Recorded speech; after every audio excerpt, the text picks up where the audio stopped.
There's a sound every frequent flyer has heard on approach that almost nobody has ever had explained to them. And once you understand what it is, every landing feels different. It happens somewhere between 10 and 15 minutes before touchdown.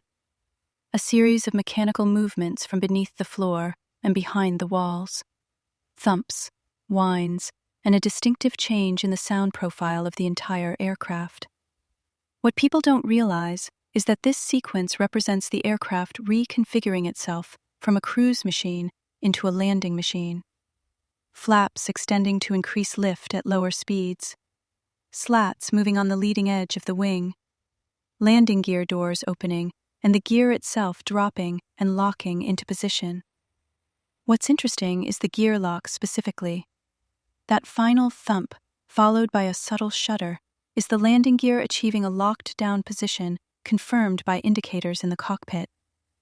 Crews verify it both instrumentally and visually on every single approach. Here's where it gets complicated. The aerodynamic profile of the aircraft changes significantly with gear and flaps deployed. Drag increases substantially. The pilots are managing a completely different handling characteristic than cruise flight. And this is where it shifts. Everything you hear on approach is the aircraft solving the physics problem of transitioning from efficient cruise to controlled landing. But the detail that stands out most is this. By the time you hear that final thump, the aircraft has already begun becoming something different than what carried you through the sky. Did you know the sounds you hear on approach are the aircraft physically reconfiguring itself for landing?